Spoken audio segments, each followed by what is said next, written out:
I grew up in a place called Hidalgo Ranch, just outside Mexico City. It wasn't much, just a bit of a farm, with a house for 3 generations of Tejadas. I wasn't the best behaved kid. I was quick with my hands, with a pistol or a wrench. And I wasn't afraid to get into fights over it. I never killed anybody, but I had my share of run-ins with the police. Mostly my family kept me in line. This was before the war. We were far enough away from Mexico City when the bombs fell that we missed the worst of it. But things got bad quick.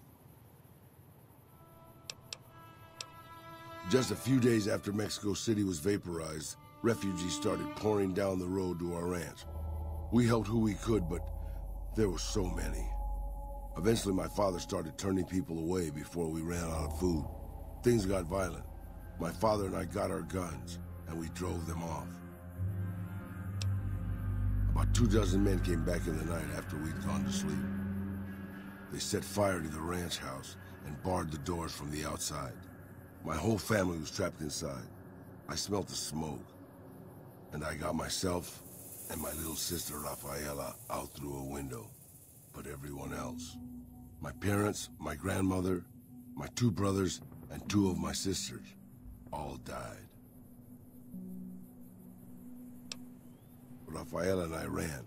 We were pursued by some of the men who attacked our home, but I was always a good shot. The ones who came after us, I killed. The rest, I left be. I had to take care of Rafaela, not throw my life away on revenge. I know that, boss. That's not what I'm getting at. I'm just getting sentimental in my old age. Anyways, forget it. Just wanted that off my chest. After the fire, I knew my sister and I couldn't stay at Hidalgo Ranch anymore. The refugees still wanted me dead. They even put a bounty on me. I remember how scared Rafaela was. I told her if she came with me, we'd see the vaqueros. She used to love the rodeo, especially the trick riders. We figured maybe we could find help in Mexico City. We were young. We didn't know what had happened, really. We didn't understand about the bombs. I don't think it was as hard hit as D.C. or Bakersfield, but it was bad enough. By the time we got there, the city was a radioactive ruin. Still, the city was full of looters, already forming into the beginnings of raider tribes. Crime was bad before the war, but now it was a nightmare. We were living like scavengers, scraping by on what little food we could find, always looking for medicine for my burns. And then, of course, the radiation started to kick in, turning me into this handsome devil you see before you. You're a poet of understatement, boss. But there were moments it was almost worth it. I still remember finding that novelty costume shop. I was just looking around for something I could slice up to wrap my burns when I saw the vaquero outfit hanging on the rack, like it hadn't been touched. I took it, not like anybody else needed it, you know, and wore it back to our camp. Rafaela laughed, for the first time since the bombs had fallen. It was. I started to build up a legend. Sometimes it headed off trouble, but most of the times it just started more. Young punks looking to prove themselves would come looking for me, but my eyes were sharp and my guns were quick. For a while, it seemed like we might even survive there, until Rafaela. She went out to find some food one day.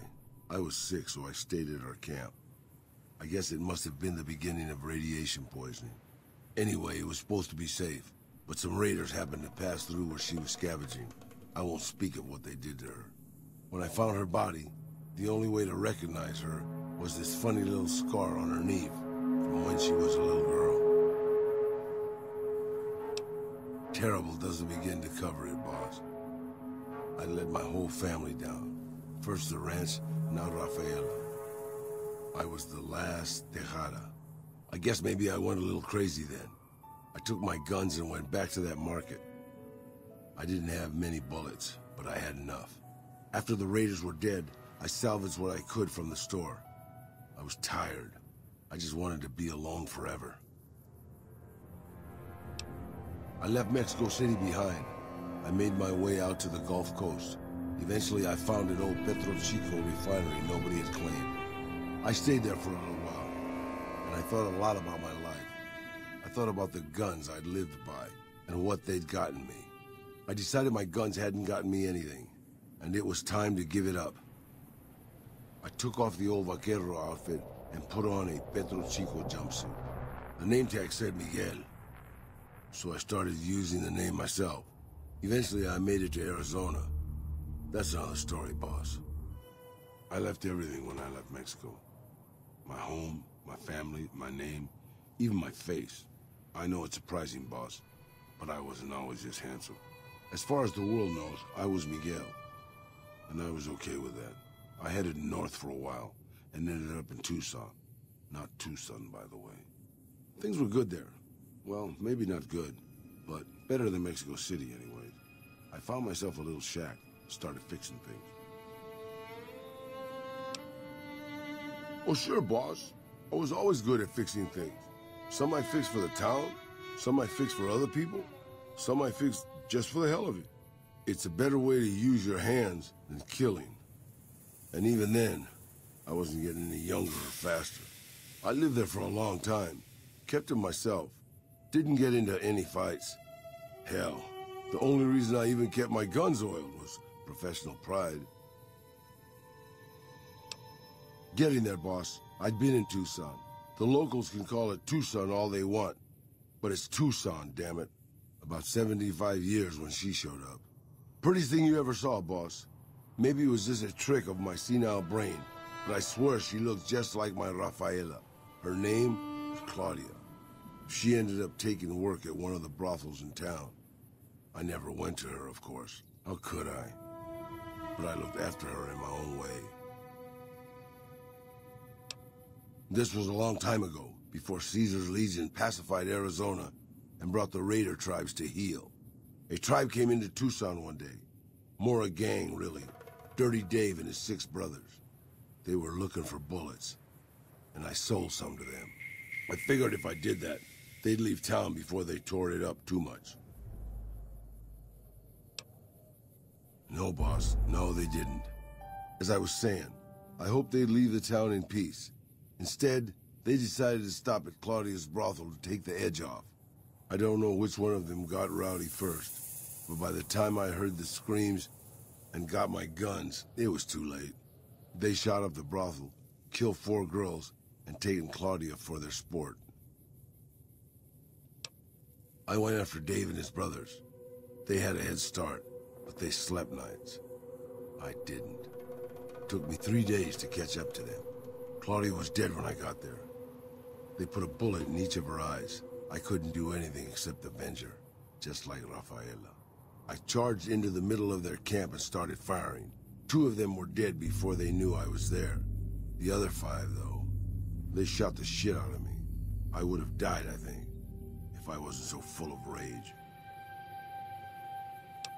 By being a meaner old cuss than the rest of them, boss. I wanted to keep living until they weren't. So I just kept shooting until they were all dead. I was in pretty bad shape in the end, though. I don't know how long I laid there, with the sun baking me and the buzzards chomping at me. Eventually, I got the strength to start moving. Some long time after that, I managed to drag my carcass back to town. When I recovered, more or less anyways, I left Tucson and headed west. I ran into Tabitha at Black Mountain, and well, the rest you know.